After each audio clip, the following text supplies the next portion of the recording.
ये हो गए हो, बहरे हो गए हो, गूंगे हो गए हो, जबान नहीं खुलती है तुम्हारी।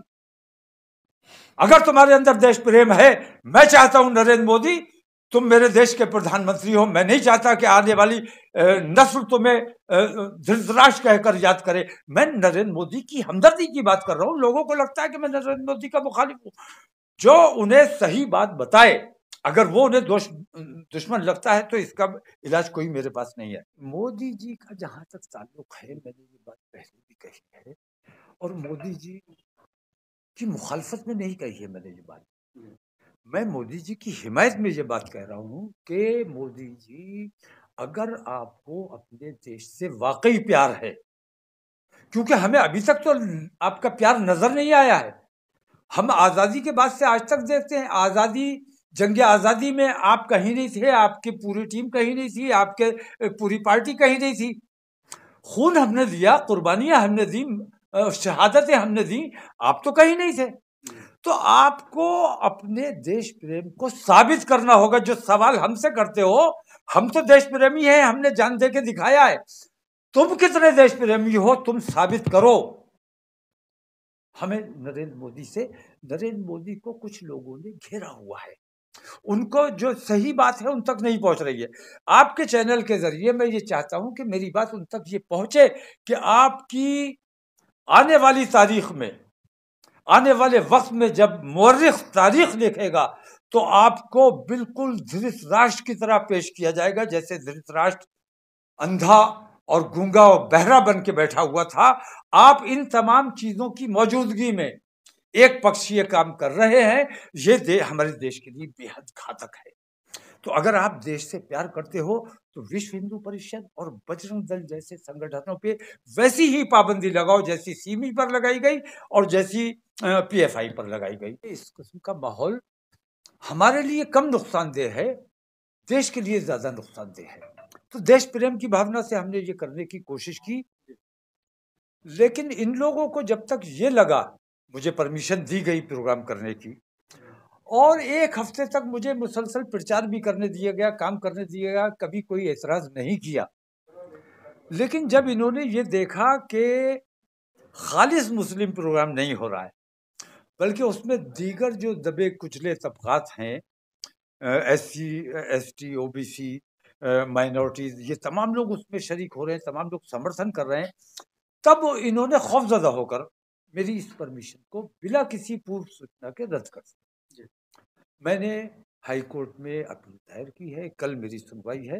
मुझे यकीन है कि सुप्रीम कोर्ट मेरे उस मकसद को, जिस मकसद के लिए मैं ये काम कर रहा हूँ, देश में एकता का, भाईचारे का माहौल बनाना चाहता हूँ, नफरतों को कम करना चाहता हूँ, और हिंदू समाज से हाथ जोड़कर मैं ये सवाल करता हूँ कि हमसे शिकायत क्या है। हमें वो अपनी शिकायत बताओ कि हमसे नफरत की वजह क्या है। हम उन तमाम शिकायतों को दूर करने की कोशिश करें, लेकिन हम अपने मुल्क में बदअमनी ना फैलने दें। तो खौफजदा होकर इन्होंने मेरी इस परमिशन को रद्द किया है।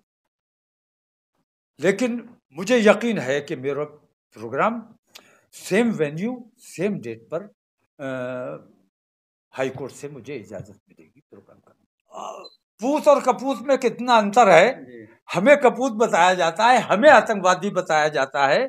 मैं ये कहता हूं, जैसे आपने देखा होगा कि इजराइल पर जो कुछ हुआ, तकरीबन 1.5 लाख इजराइल ने फिलिस्तीनियों को कत्ल कर डाला पिछले 10 साल में।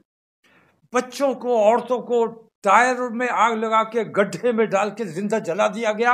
वो तमाम चीजें नरेंद्र मोदी को नजर नहीं, उन्हें नजर आया हमास ने थोड़ा सा रिएक्शन दे दिया, और वो खबरें भी झूठी।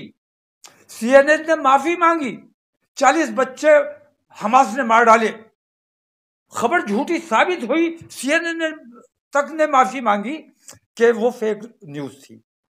तो फेक न्यूज पर आप इतना बड़ा एक्शन लेते हो और उसकी हिमायत करते हो इजराइल की। 4 घंटे के अंदर आपने बयान जारी कर दिया, जबकि हिंदुस्तान की तारीख में आजादी के बाद से आज तक किसी प्रधानमंत्री, चाहे वो किसी दल का, किसी पार्टी का रहा हो, किसी प्रधानमंत्री ने आज तक इजराइल की हिमायत नहीं की, फिलिस्तीन की हिमायत की, क्योंकि उनके दिल में कहीं मानवता थी। इन्होंने 4 घंटे के अंदर फैसला दिया और उसकी हिमायत जारी की। मैं पूछता हूँ 6 महीने से ज्यादा हो गए मणिपुर को, आपको मणिपुर नजर क्यों नहीं आया? अंधे हो गए हो, बहरे हो गए हो, गूंगे हो गए हो, जबान नहीं खुलती है तुम्हारी। अगर तुम्हारे अंदर देश प्रेम है, मैं चाहता हूं नरेंद्र मोदी तुम मेरे देश के प्रधानमंत्री हो। मैं नहीं चाहता कि आने वाली नस्ल तुम्हें धृतराष्ट्र कहकर याद करे। मैं नरेंद्र मोदी की हमदर्दी की बात कर रहा हूं। लोगों को लगता है कि मैं नरेंद्र मोदी का मुखालिफ हूं। जो उन्हें सही बात बताए, अगर वो उन्हें दुश्मन लगता है तो इसका इलाज कोई मेरे पास नहीं है। सवाल इस बात का है कि नरेंद्र मोदी ने 4 घंटे के अंदर इजराइल की हिमायत की। अगर इजराइल की हिमायत ना की होती तो इजराइल ने आगे बढ़ के जो हमले किए हैं, इन्होंने हिम्मत दी यहां से कि हम भी तुम्हारे साथ हैं। इजराइल ना करता अगर नरेंद्र मोदी ने हिमायत ना की होती। और आज जो झूठे आंसू बहा रहे हैं, अफसोस जाहिर कर रहे हैं कि अस्पताल में बम गिरा दिया, इसने बच्चे मारे गए, इतनी औरतें मारी गई, सैकड़ों लोग मारे गए, तो दिखावे के आंसू जो बहा रहे हो, मेरा मानना यह है कि नरेंद्र मोदी उतने ही दोषी हैं। हिमायत क्योंकि उन्होंने की और उसकी हौसला अफजाई की, जिसकी वजह से उसने आज अस्पताल पे बम मारा।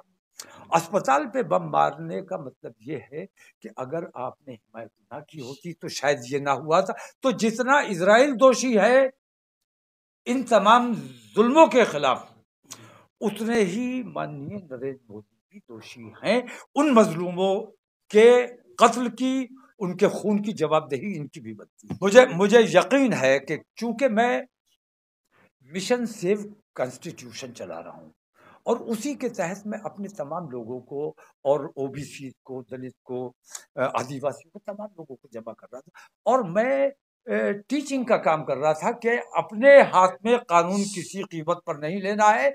हमें अपने देश के संविधान की रक्षा करनी है, संविधान के साथ किसी किस्म का, तो ये तमाम काम मैं करना चाहता था।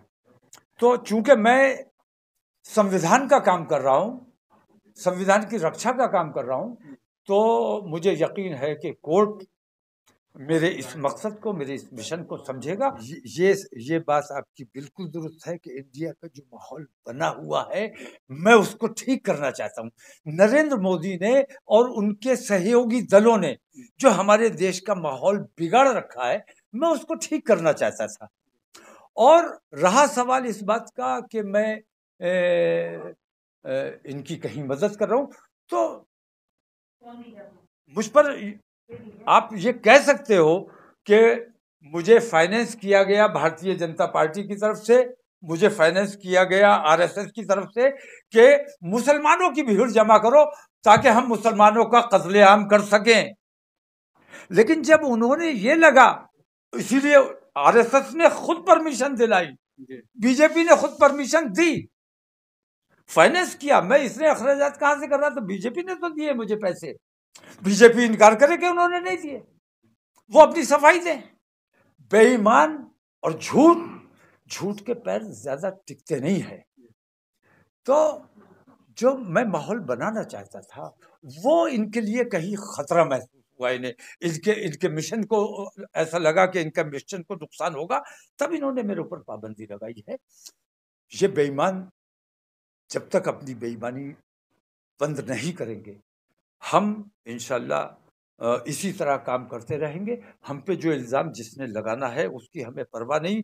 हम जो काम कर रहे थे अपने रब की रजा के लिए कर रहे हैं, अपने देश से मोहब्बत करते हैं, देश में एकता और अखंडता का माहौल बनाना चाहते हैं, इसलिए कर रहे थे, देश प्रेम की भावना से। क्योंकि हमारे मजहब ने हमें यह सिखाया है कि अपने मुल्क से मोहब्बत करो, और जो अपने मुल्क से मोहब्बत नहीं करता वो सच्चा और पक्का मुसलमान नहीं हो सकता।